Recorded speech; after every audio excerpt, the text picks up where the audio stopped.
வணக்கம் ஃப்ரெண்ட்ஸ். இன்னைக்கு நிறைய கப்பிள்ஸ்க்கு இருக்கக்கூடிய ஒரு முக்கியமான சந்தேகத்த பத்தி தான் பேச போறோம். வாங்க பார்க்கலாம். இப்போ பிரெக்னன்சிக்கு பிளான் பண்ணிட்டு இருக்கோம். எல்லாருமே ஓவுலேஷன் டைம்ல ரிலேஷன்ஷிப்ல இருங்கன்னு சொல்றாங்க. ஏன் அந்த நேரத்துல மட்டும் ரிலேஷன்ஷிப்ல இருந்தா கர்ப்பமாக முடியும்? மத்த நாட்கள்ல இருந்தாலாம் ஆக முடியாதா? அப்படின்ட்டுலாம் நிறைய கேள்வி அவங்களுக்குள்ள ஓடிட்டு இருக்கும். இந்த வீடியோவ முழுசா பாருங்க. ரொம்ப சிம்பிளா புரியிற மாரி சொல்றேன். முதல்ல ஓவுலேஷன்னா என்னன்னு பார்க்கலாம்.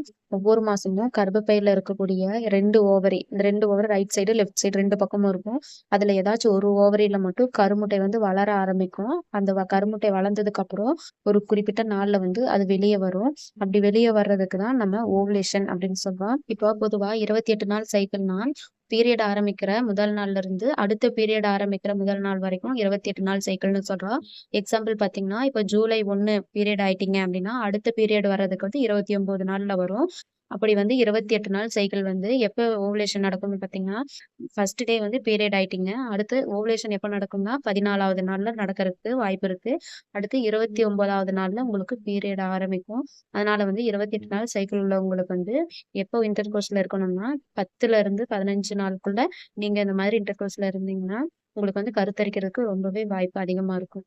ஆனா, எல்லாத்துக்குமே ஒரே மாதிரி சைக்கிள் இருக்காது. சிலருக்கு வந்து 26வது நாள் இருக்கலாம். சிலருக்கு 30வது நாள், சிலருக்கு வந்து 35 நாள் கூட இருக்கலாம். ஆனா, ஓவுலேஷன் நாள் வந்து ஒவ்வொருத்தவங்களுக்கும் மாறுபடும். எல்லாருமே அந்த ஒரு விஷயத்த மைண்ட்ல வச்சுக்கோங்க. இப்போ ஓவரியில இருந்து கருமுட்டை வெளிய வந்ததுக்கப்புறம், அது ஒரு நாள் மட்டும் தான் உயிரோடவே இருக்கும். அதனால தான் அந்த நேரத்துக்குள்ள விந்தணு வந்து கருமுட்டைய சந்திச்சுட்டா, கருத்தரிக்கிறதுக்கு ரொம்பவே சான்ஸ் அதிகம். ஆனா, இன்டர்கோர்ஸ் வந்து ஓவுலேஷன் டைம்ல தான் இருக்கணும் அப்டின்ட்டு கிடையாது.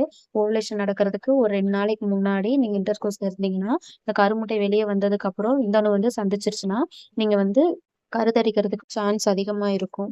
ஸ்பெர்ம் வந்து 5 நாள் வரைக்குமே உயிரோட இருக்கும். இதைத்தான் ஃபெர்டைல் விண்டோ அப்டின்ட்டு சொல்றாங்க. ஃபெர்டைல் விண்டோ அப்டின்னா, பிரெக்னன்ட்டா இருக்கிறதுக்கு வாய்ப்பு அதிகமா இருக்கக்கூடிய அந்த நாட்கள தான் அப்டி சொல்றாங்க. பொதுவா ஓவுலேஷனுக்கு முன்னாடி 5 நாள், ஓவுலேஷனுக்கு அடுத்து 1 நாள். இதைத்தான் ஃபெர்டைல் விண்டோ அப்டின்னு சொல்றாங்க. அதனால தான் பிரெக்னன்சி பிளான் பண்றவங்க வந்து ஓவுலேஷனுக்கு முன்னாடி 1 நாள் விட்டு 1 நாள் இந்த மாதிரி ரிலேஷன்ஷிப்ல இருங்க. அப்படி ரிலேஷன்ஷிப் வச்சுக்கிட்டீங்கன்னா, பிரெக்னன்ட் ஆகறதுக்கு ரொம்பவே சான்ஸ் அதிகமா இருக்கு அப்படின்னு சொல்றாங்க.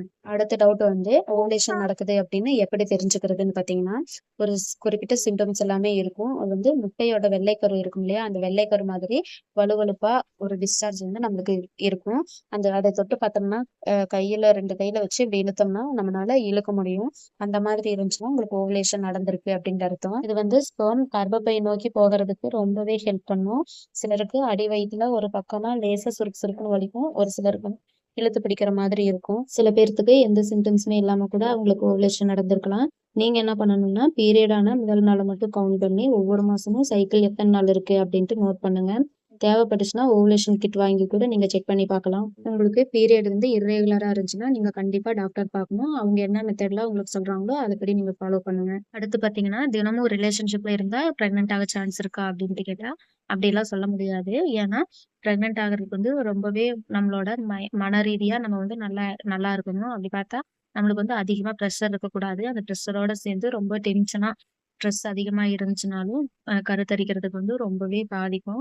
அதனால ஃபெர்டைல் விண்டோ அப்படின்னு சொல்றாங்க இல்லையா? அந்த நாள்ல வந்து ஒரு 2 நாளைக்கு முன்னாடி 2 நாளைக்கு ஒரு டைம் ஆச்சு ரிலேஷன்ஷிப்ல இருந்தீங்கன்னா, கண்டிப்பா உங்களுக்கு பாசிட்டிவ் ஆகுறதுக்கு ரொம்பவே சான்ஸ் இருக்கு. தினமும் ரிலேஷன்ஷிப்ல இருந்தா பிரெக்னன்ட் ஆக சான்ஸ் இன்னும் அதிகமா அப்படின்னு கேட்டா, கன்ஃபார்ம் சொல்ல முடியாது. ஏன்னா, அதிகமா ஸ்ட்ரெஸ் இருந்துச்சுனாலே பிரெக்னன்ட் ஆகறதுக்கு வாய்ப்பு ரொம்பவே கம்மி. அதனால இந்த ஃபெர்டைல் விண்டோ அப்படிங்கிற நாள்ல நீங்க 2 நாளைக்கு ஒரு டைம் ரிலேஷன்ஷிப்ல இருந்தீங்கன்னா, நெறைய பேர்த்துக்கு பாசிட்டிவ் ஆகுறதுக்கு சான்ஸ் இருக்கு. அதுக்காக நீங்க தினமும் இருக்கணும் அப்படின்ட்டுலாம் அவசியம் இல்ல. ஏன் பிரெக்னன்சிக்கு பிளான் பண்ணும்போது டைமிங் மட்டும் முக்கியம் இல்ல. உங்க 2 பேர்த்தோட லைஃப் ஸ்டைலுமே ரொம்பவே முக்கியம். அதனால எப்பவுமே ஹெல்த்தியான உணவா சாப்பிடுங்க. நெறைய தண்ணி குடிங்க. 8 மணி நேரம் நல்லா தூங்கி எந்திரிங்க. இப்போ நீங்க வந்து ரெகுலரா எக்ஸர்சைஸ் பண்ணிட்டு இருந்தீங்கனாலும், நீங்க அதவே கன்டின்யூ பண்ணுங்க. ஸ்மோக் பண்றவங்களா இருக்கீங்க, ஆல்கஹால் மாரி குடிக்கிறவங்களா இருந்தீங்கனாலும், நீங்க வந்து இந்த டைம்ல வந்து நீங்க தவிர்க்கிறது தான் ரொம்பவே நல்லது.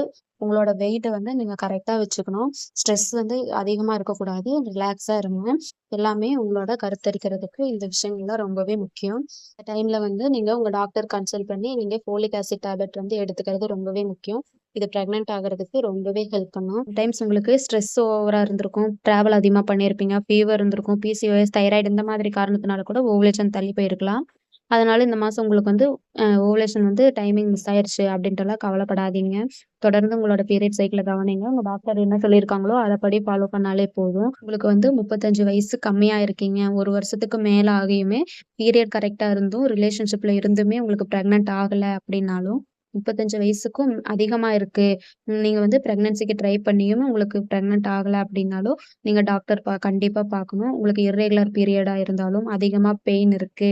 வேற ஏதாச்சும் உங்க உடம்புல பிரச்சனை இருந்தாலுமே, நீங்க கண்டிப்பா டாக்டர் பார்த்து தான் ஆகணும். ஓவுலேஷன் பத்தி சரியா தெரிஞ்சுக்கிட்டா, பிரெக்னன்சிக்கு பிளான் பண்றப்ப கொஞ்சம் ஈஸியா இருக்கும். அதனால டென்ஷன் இல்லாம ஹெல்த்தி லைஃப் ஸ்டைல் ஃபாலோ பண்ணுங்க. சரியான டைமிங்ல ட்ரை பண்ணுங்க. உங்களுக்கு கண்டிப்பா பாசிட்டிவ் ரிசல்ட் கிடைக்கும்.